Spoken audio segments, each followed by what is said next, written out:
Her ser vi jo Bjørnson da, og bak Bjørnson så jo teateret godt pakket inn. Det passer jo egentlig bra, for vi skal snakke om Bjørnson, og vi skal snakke om 17. mai-feiring, og vi skal snakke om teater, men vi skal ikke snakke om dette teateret. Vi skal snakke om det gamle teateret som sto nede på Engen.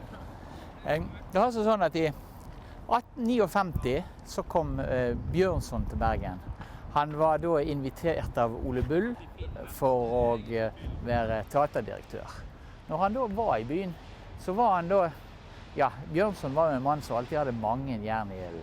Så da ble han også plutselig redaktør for Bergensposten, og han satte i gang en politisk agitasjon for å få inn nye radikale stortingsmenn fra Bergen på Stortinget i, det må ha vært i mars og april 1859.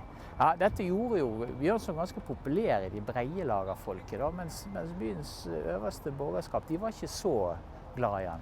Men til tross for dette, så ble Bjørnson da valgt til leder for 17. mai-komiteen i 1859. Og det 17. mai i 1859 vi skal snakke litt om nå. Med seg i 17. mai-komiteen dette året, så hadde Bjørnson fått en rekke kjente Bergens personligheter på midten av 1800-tallet. Blant annet var forfatter og målmann Henrik Krohn med i komiteen. Stortingsmann Jørgen Prante var med i komiteen.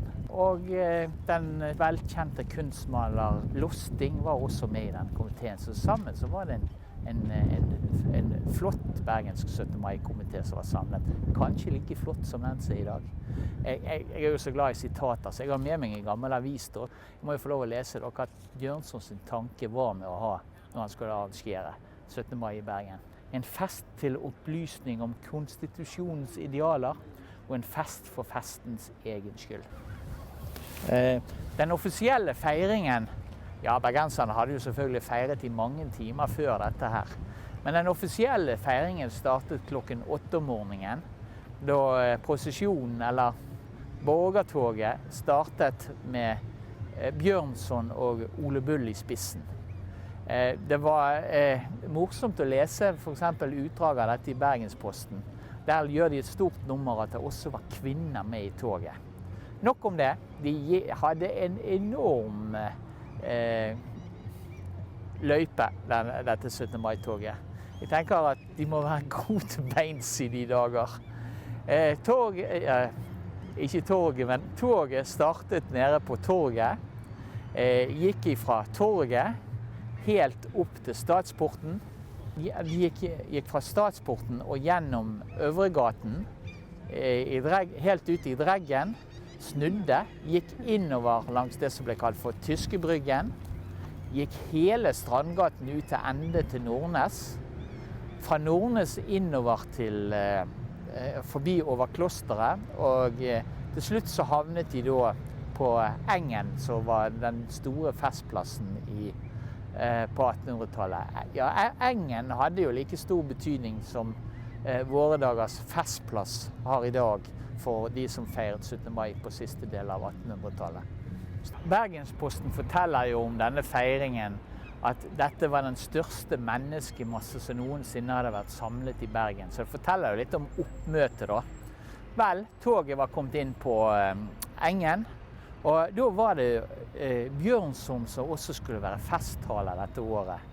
Og talen hans ble jo minneverdig. Det et av de øyeblikkene i Bergens historie som alle har snakket om i årene etterpå. Var du der? Husker du talen? Dette var sannsynligvis Bjørnsons første større folketale, og han gjorde et utslettelig inntrykk på tilhørerne. Maleren Ross skrev i sine dagbøker som en solgud sto han her og lyste med sitt blonde hode høyt løftet, og hans tale runget utover den tryllebundne forsamling. Tale eksisterer jo ikke i dag da, men man vet litt om innholdet rett og slett ut ifra hva folk har husket etterpå. Han snakket om at man måtte helligholde eller festligholde dagen.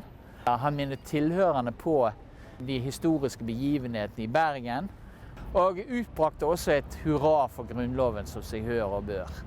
Og det var morsomt å lese avisen egentlig fra denne tiden. Der fortelles det liksom at damene som hørte på Bjørnson, de var helt ekstatiske, og de viftet med sine lommetørkler og kastet små blomsterkvaster på Bjørnson da, liksom, for å vise hvor stor pris de satt på taleren. Etter talen til Bjørnson på Engen, så var det teaterforestilling. Det var en forestilling til inntekt for Kristi-monumentet som skulle skje i det gamle teateret, eller det som het Komediehuset den gangen på Engen. Det var et stort program, og masse nasjonale sanger ble da fremført.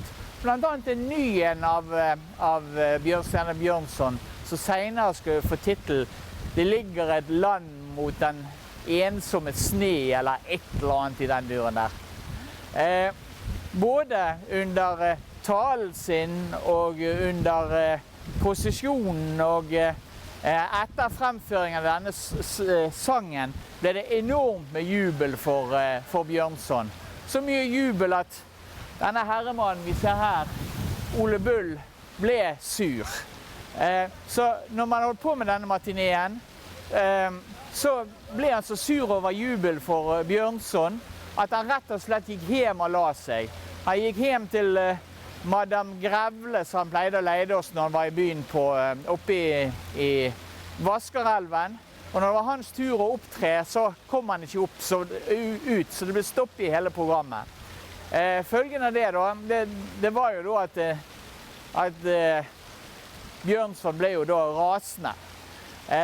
Han skal da ha sagt, ja, Ole Bull hadde unnskyldt seg med at han var syk da selvfølgelig, så derfor kunne han ikke opptre. Han skal komme med en gang. Han ikke mer syk enn meg og deg.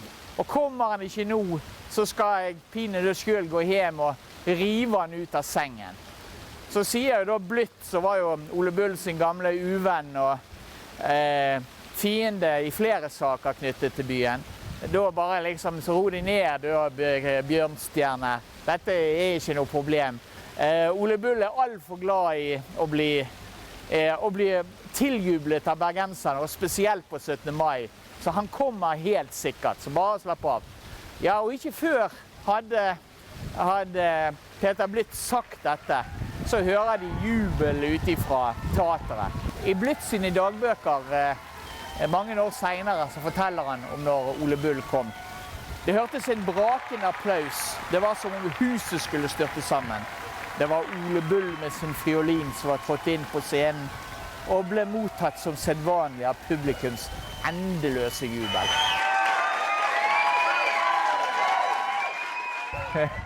Etter forestillingen var det da selvfølgelig, så det alltid i Bergen, det var kapproing.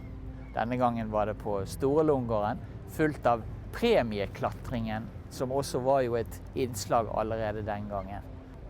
På kvelden var det da igjen festforestilling i teateret, hvor man da selvfølgelig også fremførte det som var nasjonalsangen den gangen, Sønner av Norge.